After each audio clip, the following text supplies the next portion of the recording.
Hey guys, good morning. So today's morning devotion is still Jesus is What, but it's not like from one story in particular.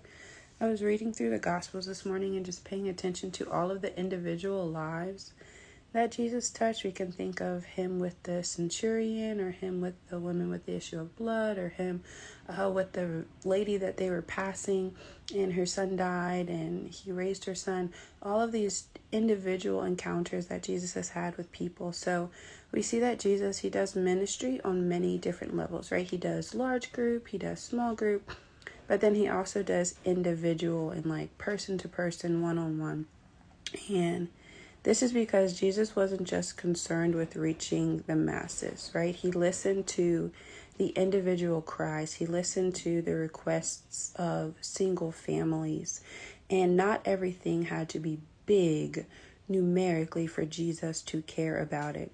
Jesus moved in response to individual need, not just collective need. He didn't say, okay, I'll heal when we have 50 people who need healing, or I'll deliver when all the people with demons come together, or get all the lame people together and then I'll let them walk.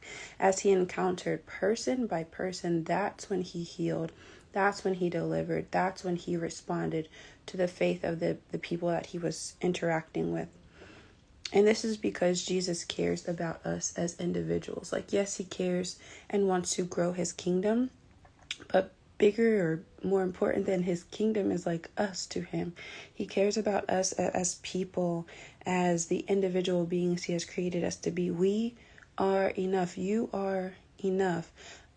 Your cry, your request is enough to get God's attention, is enough. Your faith is enough to ask God to move and to act and to respond to that which you are bringing before him. Jesus listens to the pleas of people, the requests of individuals.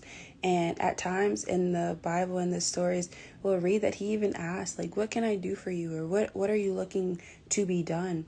Y'all, God is paying attention to us as individuals. So we need to bring our request before him. Let him know what's going on. Let him know what you're dealing with, and trust and know that he cares about it. And he's listening to you, and he will move mountains to respond to your request. We have to know and remember just how much we are known, just how much we are loved, and just how much we are cared for by Jesus. But then we also have to do the same for others, right? We shouldn't only care when it's a whole crowd of people. We shouldn't only care when it's a whole city, a whole town, a whole country of people struggling. We should care when we run into one person with an issue, one person with a concern, one person with a struggle, and that should be enough to make us want to help, to make us want to do something. We don't have to just do things big. We can do things on a small scale too. There are more miracles recorded of Jesus responding to the faith of individuals, to Jesus interceding in the behalfs of personal relationships or personal families, and there are large groups and masses of people. You guys, we can do more. And let us do more. Let's ask God to intervene more, not just when it's big and a whole bunch of people, or an issue that's affecting a large number of people, but also when it's small, when it's just one person we come across and we see that they could use help in this area. Y'all, let's stop and pray for them. Let's see if we can ourselves help them. It doesn't have to be big. People don't have to know about it. But just like Jesus would allow his life to be stopped by any person with a request, by any moment where someone was in need, let's live our lives more intentional to care for one another and to care for individuals, and not just like these big groups or big things. But yes, let the Lord lead you. Let the Lord guide you. And remember, you're not doing any of this alone. It's Jesus who cared for people.